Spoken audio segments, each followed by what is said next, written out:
Bassar la tête l'école à Amazé, qui yvkou alay les morts, iné eten lanou bassar venochela. Donc là, le passage de la Torah vient nous expliquer qu'à un moment donné, les Israël ont commencé à crier, ils veulent de la viande, ils veulent de la viande, ils en ont marre de manger la manne, ils ont mangé ce qu'ils voulaient. Et donc, Moshe Rabbeinu, à ce moment-là, il dit quelque chose de très bizarre. Il dit, bon, leur lame, d'où tu veux que je leur sorte de la viande pour donner à tous ces millions de personnes? Comme si que Moshe Rabbeinu Kaviachol, on lui a demandé à lui de trouver de la viande. Tu sais très bien que s'il était question à Inachinim de donner de la viande, c'est très bien, quoi, c'est quelque chose qui doit tomber du ciel. C'est Hachem qui t'a donné ça. Pourquoi la manne, on t'a demandé à toi de donner la manne? La manne, elle tombe du ciel. La manne, elle tombe du ciel. Donc, de la même façon, la viande tombera du ciel. Pourquoi Moshe Lanou, puis toi, il croit ici, non, on me demande la viande, c'est à moi de leur fournir. Et donc, il ne comprend pas, Moshe Rabbeinu, ce qu'on veut de lui. Mais qui t'a dit ça? Qui t'a dit qu'il est question que toi, tu dois fournir? Personne t'a demandé une chose pareille. Et donc, voilà, cette question, elle entraîne un yesod très chachou. C'est qu'en fait, Moshe Rabbeinu, il a compris, et c'est pour ça qu'il dit ça, il a compris, Rabotai, c'est quoi le rôle de quelqu'un qui a une responsabilité dans la vie. Tout homme qui a une responsabilité dans la vie, il doit savoir qu'on lui donne les moyens de sa responsabilité. C'est-à-dire, c'est pas genre, tu rentres dans un truc, tu prends une responsabilité, tu te demandes maintenant, mais d'où je vais faire, comment je vais faire, d'où je vais trouver les moyens, comment je vais savoir faire une chose pareille, un d'avoir cassé, t'inquiète pas. Si on t'a donné la responsabilité d'être roi, eh bien, on te donnera Mina Shamaïm les Kéli pour être roi. On t'a donné la responsabilité d'être Rosh Yeshiva, Mina Shamaïm te donne les Kéli pour être Rosh Yeshiva. On t'a donné la responsabilité d'être père de famille, tu vas te marier demain, vous allez vous marier, vous avez des enfants, on vous donne Mina Shamaïm les Kélim pour être père de famille avec des enfants.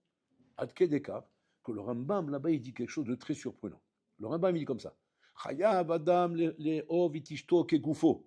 Un homme doit aimer sa femme comme lui-même. Et là-bas,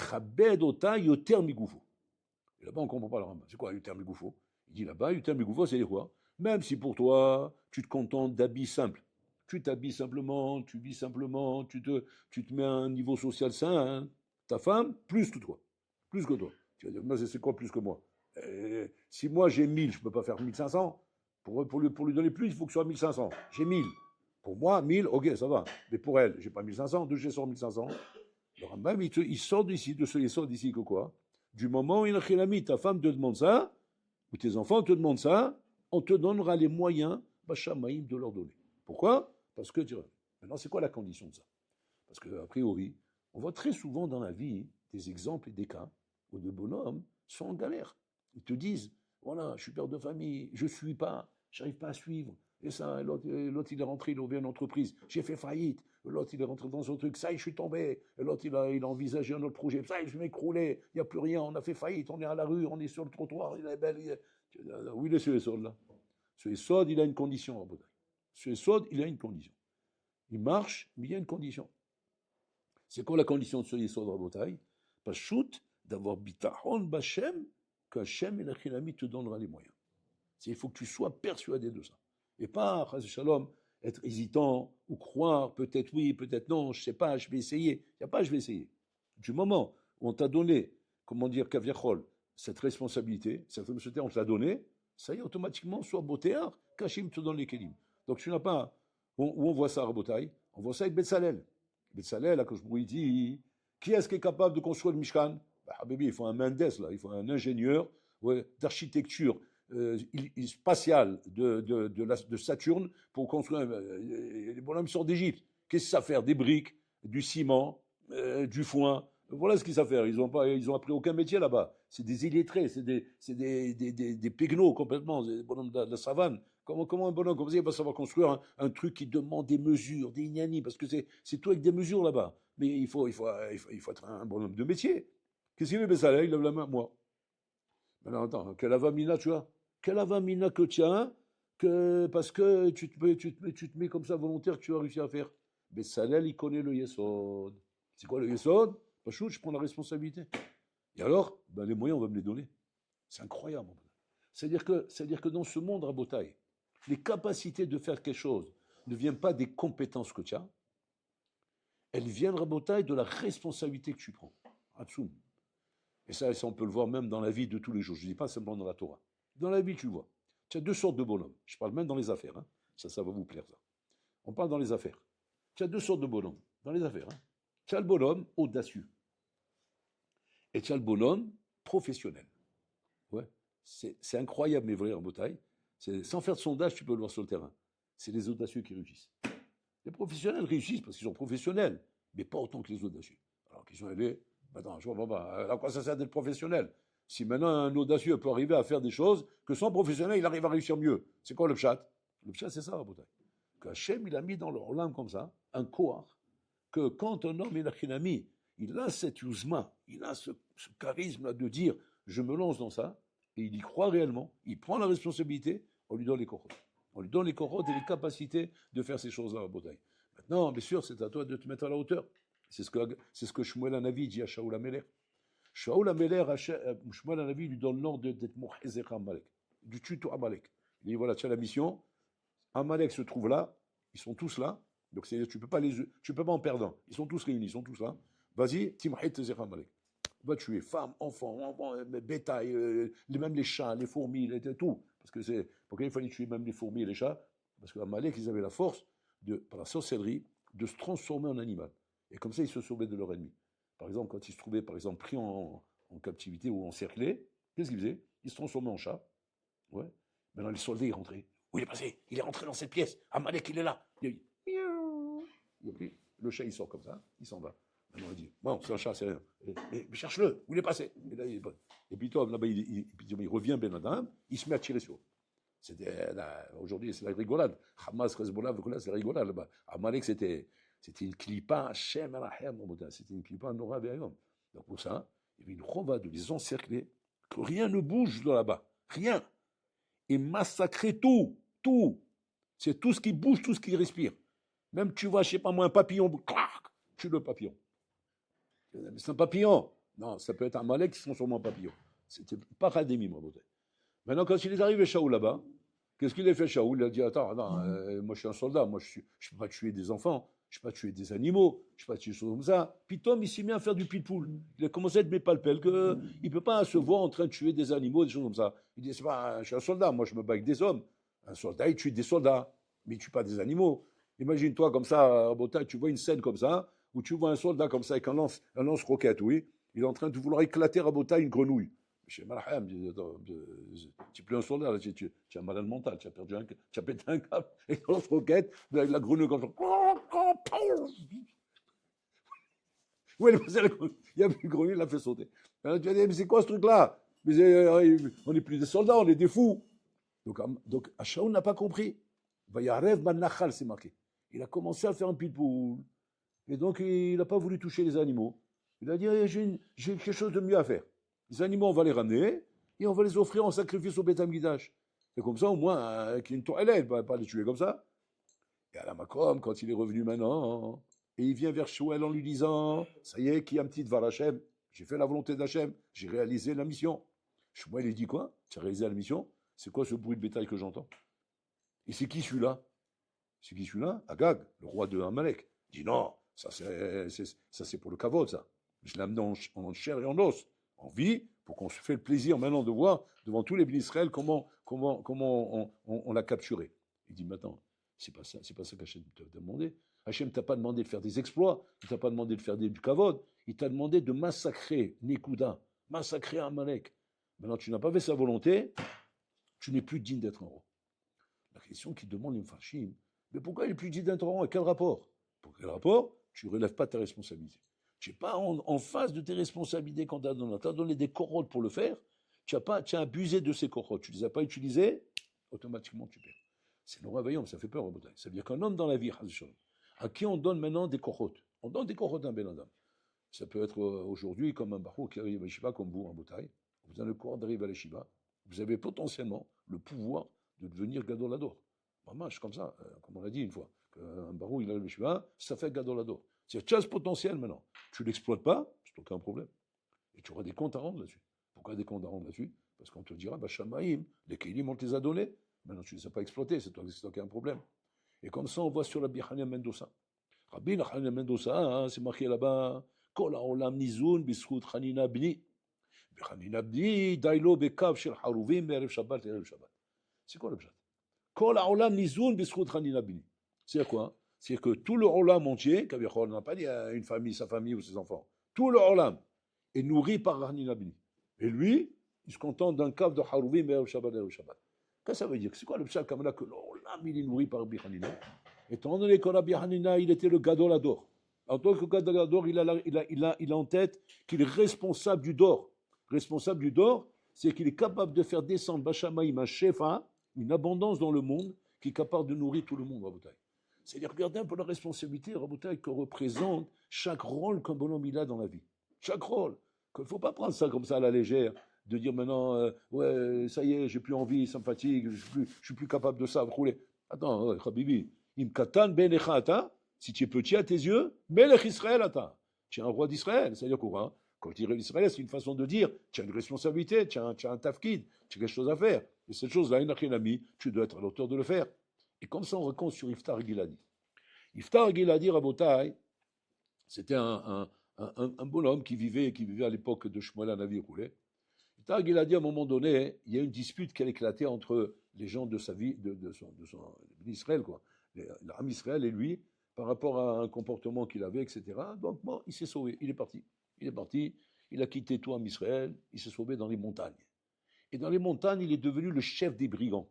C'est-à-dire qu'il avait avec lui Rabotai, c'était Ali Baba et les 40 voleurs.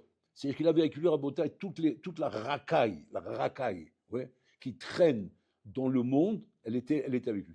C'est-à-dire toute la racaille le suivait. Les bandits, les mafios, les assassins, les violeurs, toute la pourriture du monde, elle était là. Il est devenu le chef de la racaille. C'est Iftar Giladi. À un moment donné, Israël, ils se sont trouvés pitom, déclaration de guerre contre tous les pays arabes. Waouh, Hashem Elohim. À ce moment-là, Melech Yehuda, Melech Israël, ils ont commencé à avoir très peur. Ils ont dit, comment on va être mis de mondial avec ça? Ils sont trop nombreux. Pitom, là-bas, il a une idée. Il a dit, pourquoi on ne demande pas à Iftar de nous aider? Iftar, il a dit, il n'a qu'à nous aider.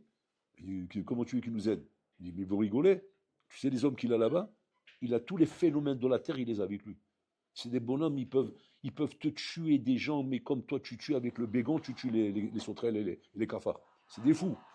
Il dit, c'est celui-là qu'il nous faut. Il dit, tu as raison, allez, on va aller le voir. Ils ont fait un groupe de gens Rachouvim, ils sont partis le voir. Ils veulent voir Iftar. Il dit, voilà, comme ça et comme ça. Et bon, là-bas c'est une haftara, c'est une belle haftara, ça. Où là-bas, il commence à s'énerver contre eux. Il dit, ouais, c'est comme ça, quand on a besoin des gens, on vient les chercher, quand on n'a pas besoin, on les jette, etc. Il leur fait du moussa, quoi. Il leur fait du moussa, bon, ils s'écrasent parce qu'ils ont peur. Ils n'ont pas le choix, ils sont obligés de le récupérer. Et bon, il en profite pour leur donner dans la tête. Ils disent rien. Il dit, bon, mais quelles sont ces conditions? Il a dit une condition.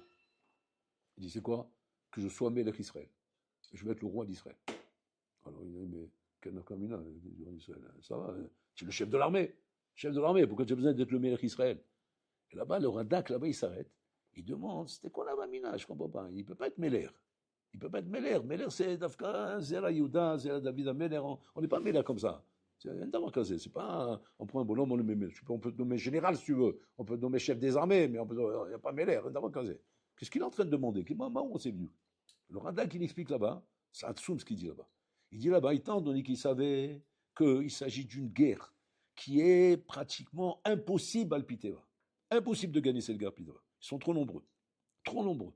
Ils sont tellement nombreux, il dit là-bas, le Radak là-bas, il dit que seulement en crachant, pas ils se battent, ils envoient des flèches. Rien qu'en crachant, ils nous noient tous. Rien que par les crachats. Regardez, chez Malachem en bataille, le nombre qu'ils étaient. On parle de centaines de millions de soldats. Ils sont réunis à Botaï, tous les melons de la terre à Botaï, il y en a 2 milliards comme ça. Imagine-toi qu'ils se réunissent tous, ils viennent encercler Israël. Qu'est-ce que tu veux qu'on fasse? Qu'est-ce que tu veux qu'on fasse? Quelle avamina qu'on va faire quelque chose?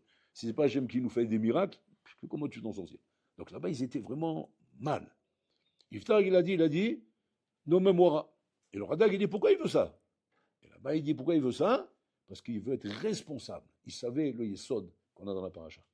Quand tu es responsable, on te donne les kochot. Tant que tu n'es pas responsable, c'est juste une mission, c'est une opération, c'est même pas la peine, Chaval al-Azman, je reste où je suis dans les montagnes, ouais, allez vous débrouillez tout seul. Mais maintenant, si vous voulez que je rentre, et vous voulez que je gagne la guerre, si je suis le roi d'Israël, j'ai la responsabilité, Melech Israël, là, à ce moment-là, je vais gagner. Et comme ça s'est passé. Ils ont dit, ok, c'est toi qui décides de tout, pour ainsi dire, tu es le roi. Pas officiellement, parce que tu n'as pas le droit d'être le roi, mais tu es le roi. Et là, à ce moment-là, ils ont signé avec lui, ils l'ont nommé roi, et donc comme ça, il a gagné la guerre. Il a réussi à gagner la guerre. C'est-à-dire qu'on voit ici, Rabotai, que les capacités qu'un homme a de réussir quoi que ce soit, dans quoi que ce soit, dépendent pas de tes compétences, dépendent de ta responsabilité. Les compétences ne veulent rien dire. Rien dire, Rabotai. Tu peux prendre le bonhomme avec les compétences les plus défaillantes du monde. C'est le bonhomme, mamache, un dreka, ouais, un tocard, mais un tocard professionnel, ouais, à la puissance 1000. C'est vraiment le tocard des tocards. Mais ce bonhomme, là, Rabotai, il a une qualité. C'est quoi sa qualité? Il est responsable. C'est-à-dire que quand il veut faire quelque chose, il le prend sur lui. Il prend sur lui. Maintenant, il ne sait pas comment il va faire. Il ne sait pas comment il va s'y prendre. Mais il prend sur lui. Comme Betzalel. Alamakom bashamaim notimlo et akoro. C'est ce qu'on apprend de la paracha, Rabotai. Moshe Rabbeinu, il ne comprend pas. Les Bnei Israël demandent de la viande. D'où je vais leur sortir toute cette viande? Il demande le Sforlom, mais qu'à la Vamina, tu avais de dire ça. C'est vrai que c'est Hachem qui va donner la viande. La Vamina, c'est qu'ils ne se sentaient pas à la hauteur et l'Achinamite d'être responsable au point de leur fournir cette viande. Donc il voulait savoir comment Hachem va le conseiller pour arriver à atteindre ce niveau-là. C'est-à-dire qu'à Viechol, il lui manquait encore un peu. C'est-à-dire que Moshe Rabbeinu, il a fait un cheshbon en Nefesh. Il dit, je ne suis pas encore arrivé à cette madriga, d'arriver à leur donner ce qu'ils demandent, à tel point que le niveau, il est atsoum. Et que seulement si j'arrive à la madriga de ressentir une responsabilité envers ça, j'arriverai à le faire. Et ça, c'est halakha le maaseh, Rabotai. Pour vous, dans la vie, halakha le maaseh. À chaque fois que dans la vie, tu es devant une situation, devant un événement, devant quoi que ce soit, devant un projet, quoi que ce soit matériel ou spirituel, sache une chose, le sod, la clé, c'est pas tes compétences. Ne tombe pas dans ce piège. Ça, c'est le monde goy qui t'apprend comme ça. Dans le monde goy, ça dépend des compétences. Dans le monde goy, on va s'asseoir avec toi, on va dire, monsieur, quelles sont vos compétences? C'est ça qui paye d'or. Les compétences. La Torah, ça ne marche pas comme ça. La Torah, ce n'est pas les compétences qui payent, c'est maman, c'est comme une fois. Annie, il vient voir Rabat. Il vient chez Rabat. Rabat, il était Annie à cette époque-là. Rabat, il avait très peu de moyens. Quand Rabat, hein, on voyait les Chachamim le croisaient et il lui disait, Rabat, on a de la peine pour toi. On a de la peine de tout voir, Annie, comme ça. Qu'est-ce qu'il leur disait, Rabat? Il n'y a pas de la peine pour moi, il y a de la peine pour mes enfants et ma femme. Il dit, parce qu'eux, ils comptent sur moi, mais moi, je compte sur Hachem. C'est le Mskinim qui compte sur moi. Moi, j'ai rien à leur donner. Donc, Rabat, il était vraiment très Annie. Une fois, il vient à Annie chez Rabat, et ça a aidé Rabat à comprendre le Yisod qu'on vient de dire. Rabat, jusqu'à maintenant, il n'avait pas ce Yisod. Il n'avait pas ce Yisod. Annie vient, Rabat, il ouvre la porte, il dit, Tani lechol, Annie rêve. Donne-moi manger, j'ai faim. Il lui a dit, bon, ton khaliti, tu vas manger avec moi ce que j'ai à manger. Qu'est-ce qu'il avait à manger? Une soupe d'eau salée. Il n'y a même pas des légumes dedans. Une soupe d'eau salée. C'est du sel, voilà. Il a fait bouillir de l'eau, il a mis du sel. Et donc, voilà, moi, c'est un peu de goût.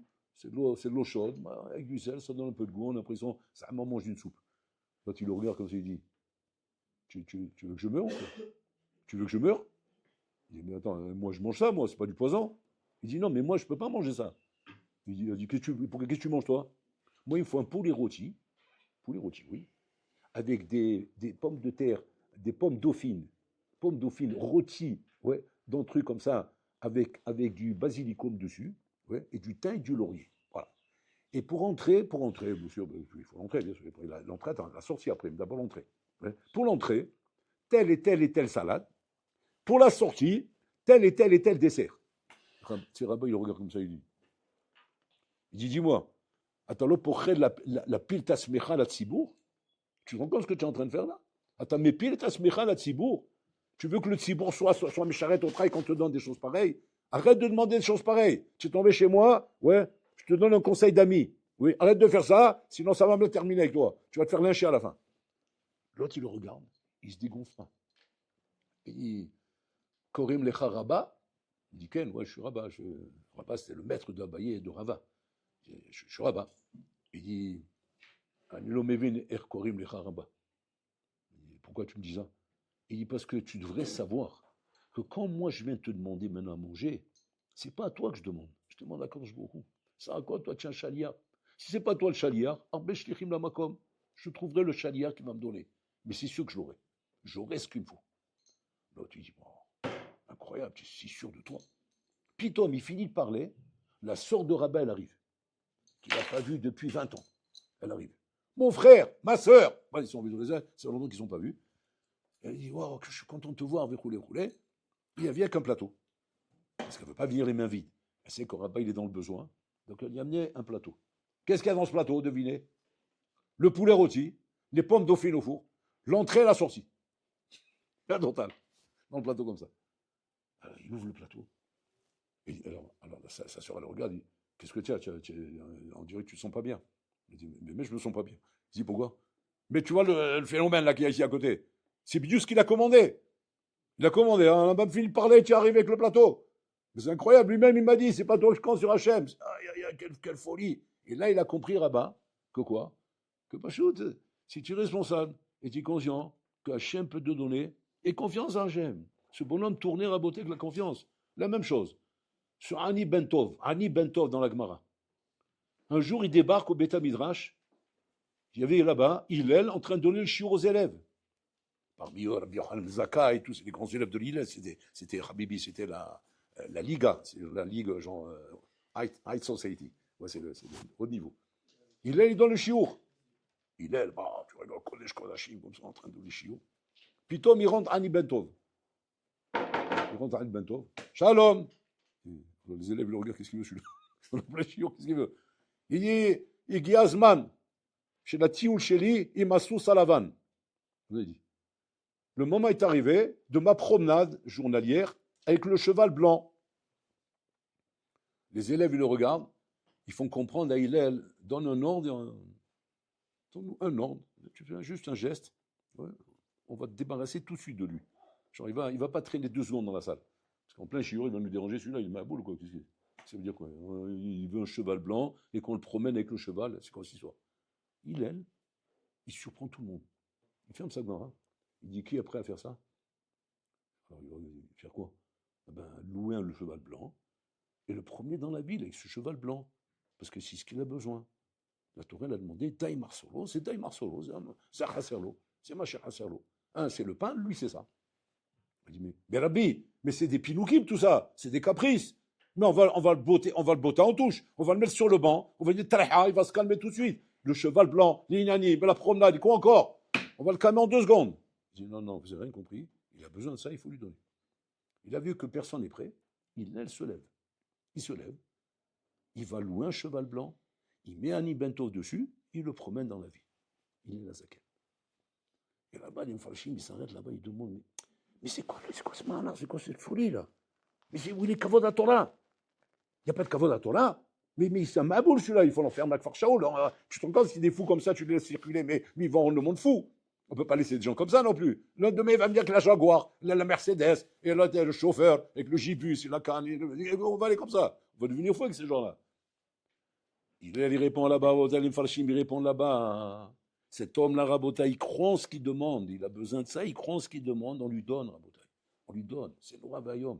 Quand un homme, Rabota, est persuadé qu'une chose, Rabota, il peut l'obtenir, on lui donne cette chose-là. Après, il faut faire attention, parce qu'après, il y a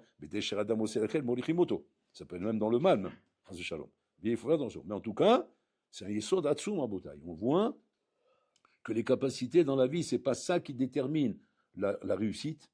C'est pas les capacités qui déterminent la réussite, c'est la responsabilité, c'est-à-dire la volonté que j'ai quand j'ai décidé de faire une chose. La volonté que tu as quand tu as décidé de faire quelque chose, c'est ça la condition pour réussir dans la vie. Pas les capacités. Tu n'as pas fait d'études, tu n'as pas fait de trucs. Tu dis, on ne peut pas devenir milliardaire si on n'a pas fait d'études. C'est pas possible. Pour être millionnaire, on va dire milliardaire, on va se calmer. Pour être millionnaire, c'est déjà pas mal millionnaire. Il faut faire des études, pas du tout. Ça, c'est chez les goïms. Chez les goïms, c'est comme ça. Dans la Torah, c'est pas ça le sod. C'est quoi le sod? Pachout, ta volonté de vouloir devenir millionnaire et de ne pas avoir froid aux yeux, de ne pas avoir peur de te lancer. Et ça, automatiquement, ça te donne les corottes. Hachem, il te donne les corottes. C'est incroyable, Botaï, comment le yesod qu'on a dans l'appareil ici, c'est la clé de la vie. C'est la clé de la vie. Et que quand tu vois dans la vie des gens qui n'ont pas réussi, c'est pas parce qu'ils n'étaient pas assez compétents. Ils étaient compétents. Mais pourquoi ils n'ont pas réussi? Parce qu'ils n'y croyaient pas assez. C'est ça le yesod.